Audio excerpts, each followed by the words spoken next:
Breaking news, breaking news, breaking news. This one is about Bricc Baby's paperwork. Big U, the indictment, they not all on the same case. They just picking up people from California. It's going to be a race to see who becomes the first rat bastard on the case. Make sure you subscribe to my daughter's YouTube channel at Juanita Mecca Audio. Let's get this thing going. All right.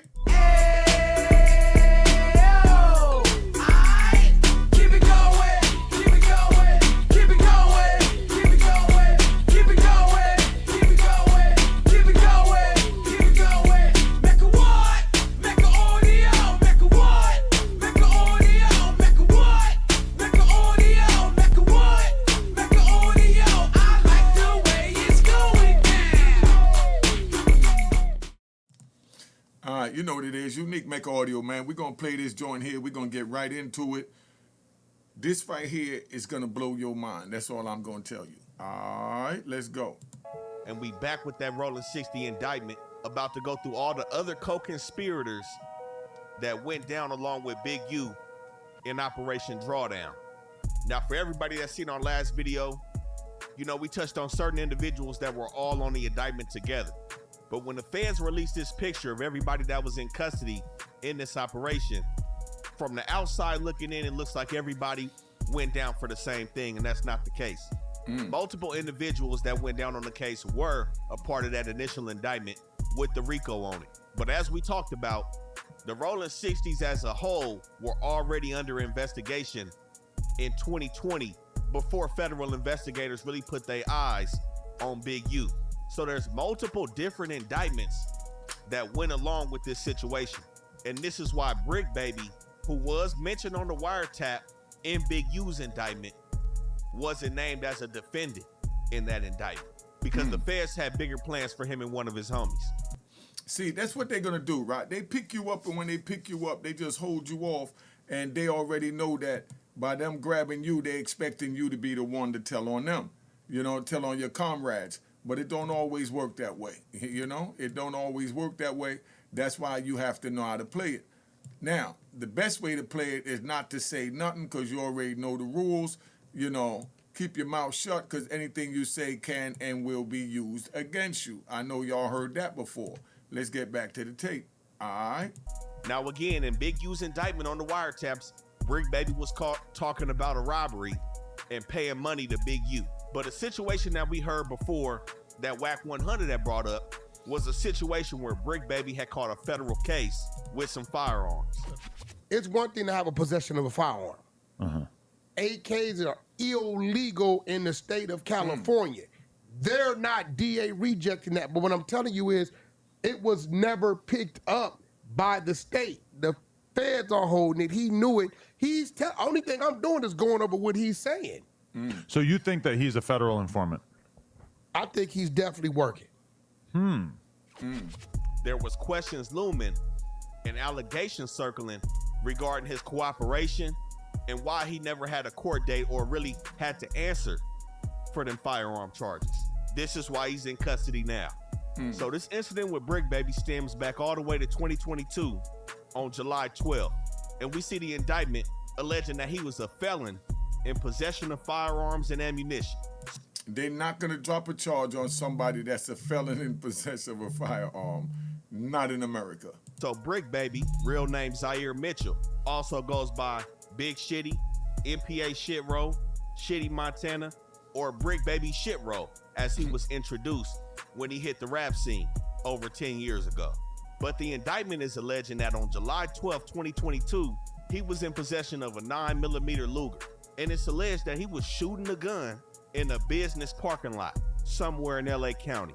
Now, federal investigators allege that this affected interstate and foreign commerce. So to break down how they tie that together, when you're a felon in possession of a weapon, we already know the feds are getting involved. The reason being is because they use the manufacturing location of that weapon against you. So say in this case, Bricc Baby is in LA County in possession of a weapon. Strike one is being a felon in possession of a weapon. But if that gun is manufactured and or purchased in a different state, they're basically gonna charge you with moving that gun over state lines, therefore affecting interstate commerce. Now, so y'all understand that in layman's terms, if you buy a gun in Virginia and you ship it to New York, right, or you ship it to Chicago, or you drive it to Chicago, or you get it to Miami, but it was purchased in Virginia, right, that's going across state line. That's the interstate commerce. And then now if you're a felon in possession of a gun, that don't make it any better. That make it a hell of a lot worse because now your time almost doubles. Or foreign commerce if the weapon was produced in another country. Like I said, the feds are playing a different game. This is how we see somebody that's already a felon go down for a gun case, go to state prison, and on the back end of his state prison sentence, the feds pick the case up and then they go serve time in the feds as well. By the time the feds do their homework on where that weapon came from compared to where you got caught with the weapon, they let you do that state time and then bring you to do their time. Now, Bricc Baby, his prior convictions of reckless evading in 2010, possession of a controlled substance in 2012, 2 counts of possession of controlled substances, 1 in 2012, 1 in 2014, criminal threats in 2016, and a robbery in 2020. This is what made him guilty in possession of these weapons. Now, again, that's count 1 on his indictment. Count 2 are the weapons themselves. Knowingly possessing firearms and ammunition, again, each affecting interstate and or foreign commerce. This is where they allege that on June 23rd, 2023, a year after the shooting that he did in a parking lot, he was caught in possession of 3 weapons, a 380, a 9, and a Hell Puff 5.56. So Bricc Baby had that shit on him. But not only are they gonna charge him with the weapons, they're gonna charge him with the 133 rounds of ammunition that he also carried along with the guns. But the key thing that's going on with Bricc Baby right now is that they're linking him with another co-defendant that went down on Operation Drawdown, Christian Forbes, aka Bus, another member from Rollin 60s. So the reason that Bricc Baby and Bus are merging together is because the feds allege that the cases rise out of the same conspiracy, common scheme, transaction, or series of transactions and events. And they stated that both cases charge firearm offenses arising from the same investigation into the neighborhood Rollin 60s, which both of these defendants are from. And it said that both indictments rely on evidence that ultimately led to a Title III wiretap in a separate case on several Rollin 60 telephones, including Zaire Mitchell, Bricc Baby. And they stated that the FBI plans to arrest both defendants on the same date as part of the Rollin 60s takedown, and the common discovery will be produced in the cases. And this is what leads us to Christian Forbes, who seemingly is the big fish when it comes to the weapons in this indictment, because the feds are alleging that he engaged in the business of dealing firearms without a license. So they're linking Bus's firearm transportations with Bricc Baby's firearm acquisitions. And this is how they prove the interstate and foreign commerce is being played with. They have the man that's bringing the weapons from wherever, out of state, and they have Bricc Baby receiving weapons. But it said in terms of Bus, beginning on or before January 5th, 2022, and rolling to March 23rd, 2022, who was not licensed as an importer, manufacturer, or dealer of firearms, willfully engaged in the business of dealing in firearms, specifically to sell. And they have a list and the dates of the firearms that he allegedly sold. A Smith & Wesson M&P 45, a Bersa 380, a Ghost assault rifle, and a Taurus 9mm. Now, usually what this looks like is he sold these guns to somebody that's cooperating with the feds. Now, none of these weapons match the serial numbers of the weapons Bricc Baby got caught with. So we can take him out of the equation of being the one that told on Bus. Because as the feds like to do, they love to make controlled buys. And the breakdown of these firearms are a little bit too clean. January 5th, January 12th, February 2nd, and March 10th are documented dates that he sold these firearms to an informant. And again, both of these indictments rely on evidence that ultimately led to an expansion of wiretaps against the Rollin 60s. Now, the feds also allege that both of these dudes have a serious risk that they might flee if they're let out of custody. We saw Trap Kitchen Monty already out, And there's another person a part of this indictment that we gonna touch on that's already out. But there was a request made for pretrial detention due to the safety of regular members in the community being at risk, because these crimes are considered violent crimes. So we may not see Bricc Baby for some time if he doesn't beat this case. Now, as the feds usually go, we seen the wiretaps with Bricc Baby. There's always some confidential informants and some people working with the police when you selling something.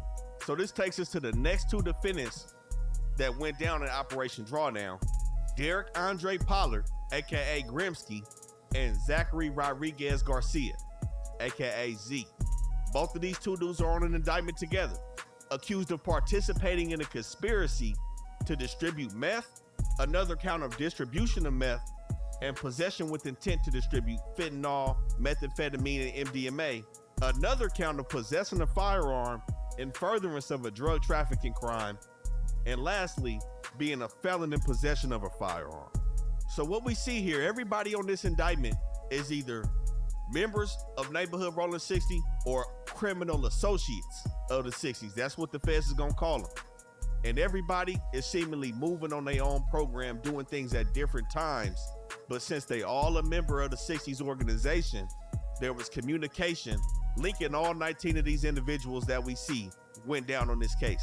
So in Grimsky and Z's situation, it started with them back in 2020, around September 2nd, and allegedly it continued until February 24, 2021 in Riverside County. Now on this day, when they became subjects of the federal investigation, September 2nd, it said that Pollard spoke to an individual who he believed was trying to buy some work. It said that Pollard is the one that usually negotiates the sale, and Garcia is the one that goes and drops the work off and kind of builds a rapport with the customer. But with Pollard being on the phone, negotiating this deal with this alleged customer, it's not known to them this is a confidential informant discussing the sale of a pound of meth for $2,700.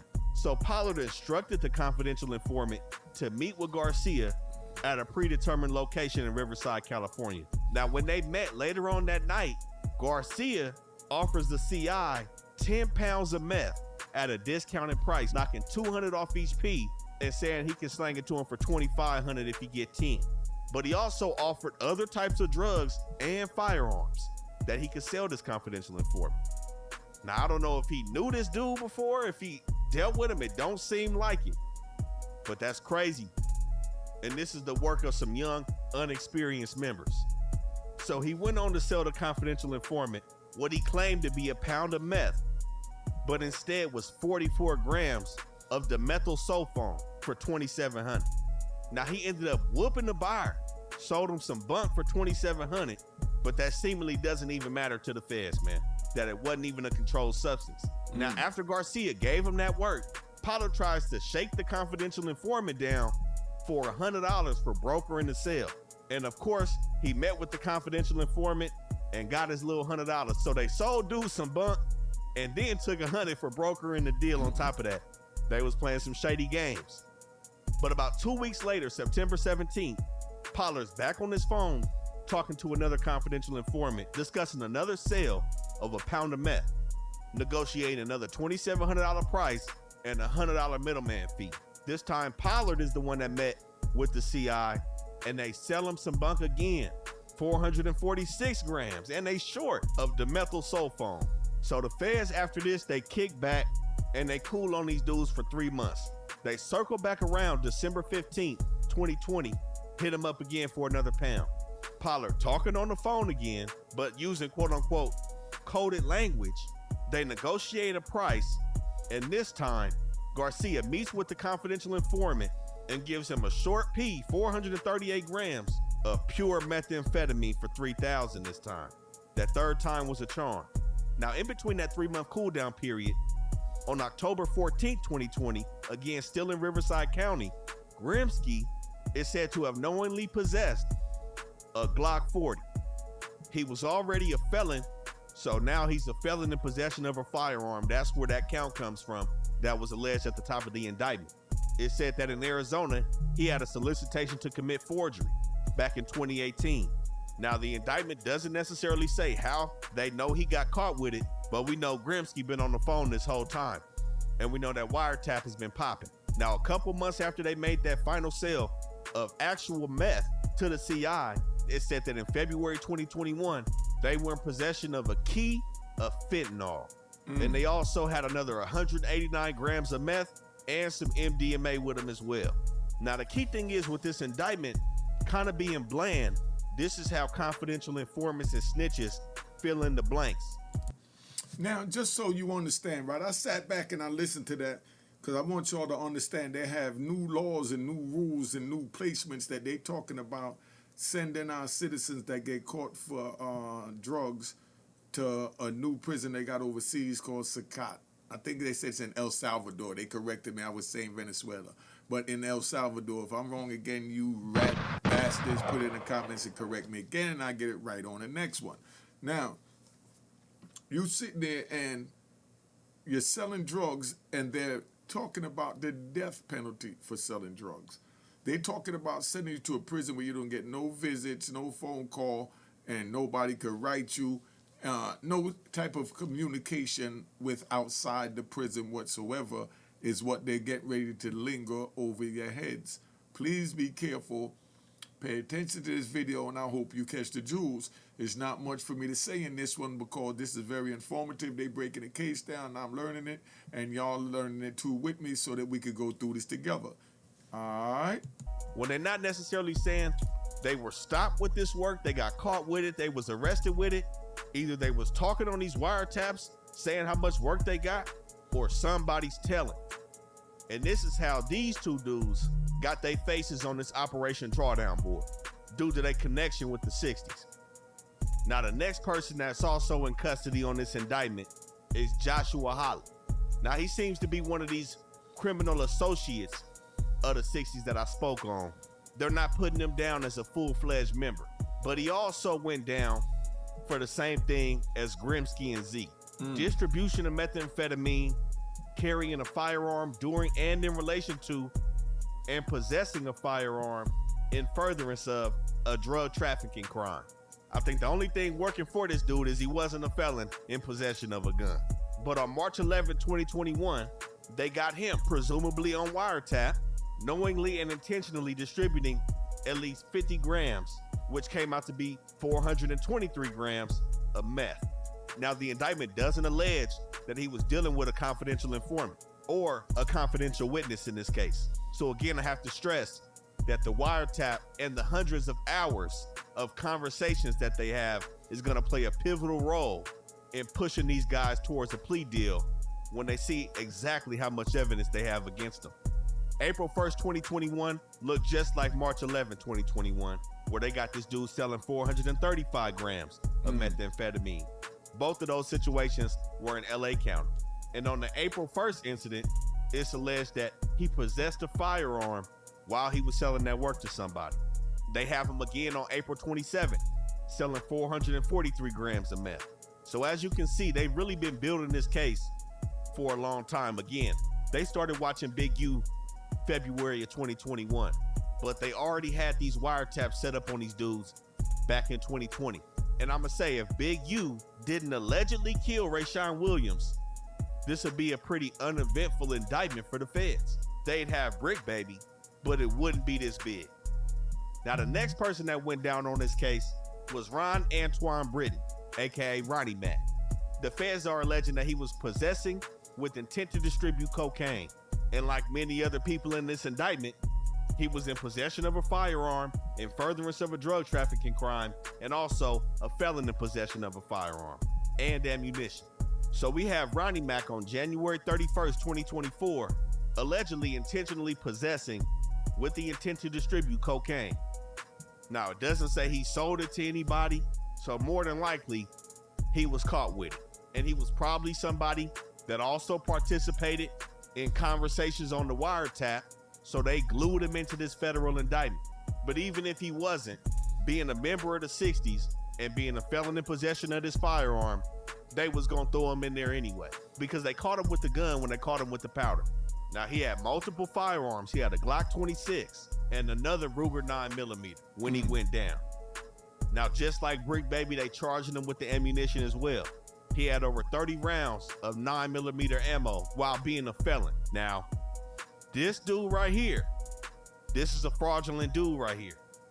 I don't know the details of this situation, but Ronnie Mack was previously convicted of having sexual intercourse with a minor and 2 counts of false imprisonment, as well as an attempted possession of a controlled substance. I don't know what an attempt in the possession is, you know what I'm saying? But the minor charge, what was he even doing in this mix anyway? Maybe that's why he's on an indictment on his own. But yeah, Ronnie Mack on some foul shit. Now the next 2 dudes that we saw also go down on this indictment are Denavian Hughes and Lamont Green. Now both of them had the same charge, but they are charged separately on their own individual indictments. And that charge is the same as probably 80% of everybody that was outside of the RICO, a felon in possession of a firearm and ammunition. Now, Denavian Hughes was found to have 2 9mm pistols and 20 rounds of 9mm ammunition on May 9, 2023. Now, it's alleged that he knowingly possessed these firearms, despite the fact of previously being convicted of forgery in 2001, possession with intent to distribute a controlled substance in 2008, and the unauthorized use of personal identifying information in 2008. And on January 31st, 2024, Lamont Green was in possession of a .38 revolver, and for some reason he had hundreds of rounds of different types of ammunition, not just the .38. But he had previously been convicted of possession of a controlled substance in 95, second-degree burglary in 97, and assault with a semi-automatic firearm in 2000. So he's seemingly been out of trouble for the last 25 years, but they got him going down for affecting interstate and foreign commerce. Now there is an individual on this case, Tion Devon Jones, aka Blueface, who seemingly has only went down for a violation based on a federal charge that he caught in 2009 on a conspiracy to distribute a controlled substance and possession with intent to distribute methamphetamine. Now he also had a violation in 2019. So the details surrounding his current situation and being a part of Operation Drawdown is somewhat mysterious at this moment.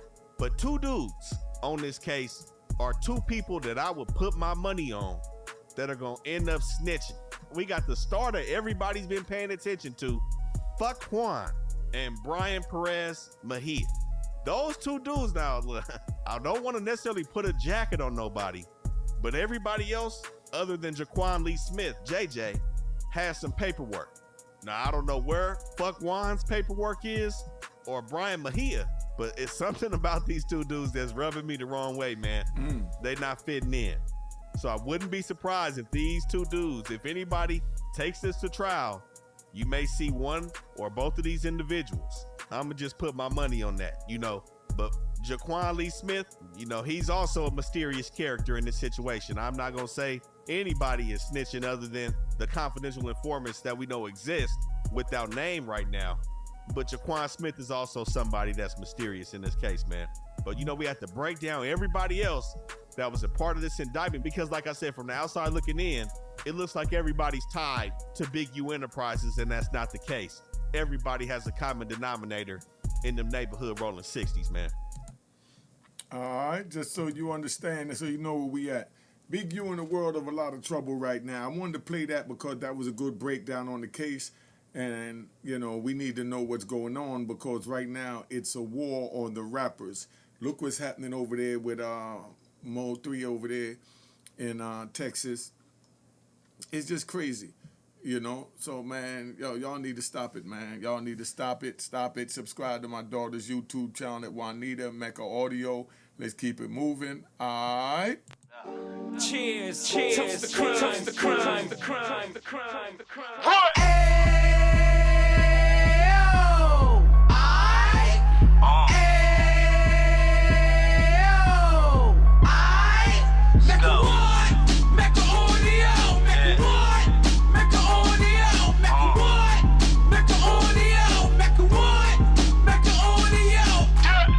Fresh out the can of 26. He back on the strip, getting back in the mix. What he mentions a gift. You stand up 10 toes down, and I suggest you pay attention to this. Take a little gully posse and put it in Harlem. He cut from the bottom, came up from the bottom. Drop the book, you should go and get it. The Instagram page and the YouTube, you could go and visit.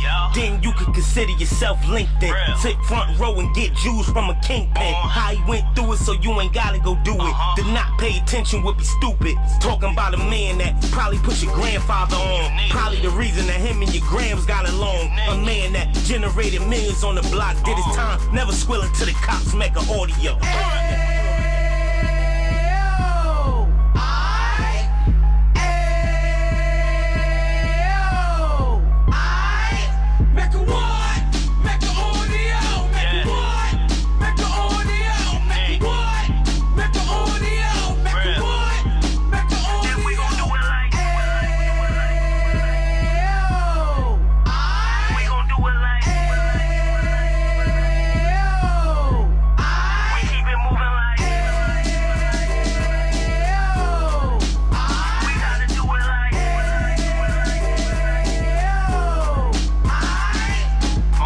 Get it live like 2 G's in the 90s. Drop top beamer so shiny. I let shorty go, she was whining. Treat her like my past, she behind me. Spend a couple bands on the Dapper Dan. You be back again, getting green like a Packers fan. No cap, it's a raw in Uptown. Baby horn Uptown, Dominican bust downs. Now we on the positive, we got a lot to give. Now he trying to stop the kids from being inoperative. So take heed, homie, lend an ear. He started in Uptown, he gon' finish dead. But now it ain't about selling drugs, buying cars. It's about buying property to make the community yours, so we can give back to the. Cheers, cheers, the crime, the crime, the crime, the crime, the crime.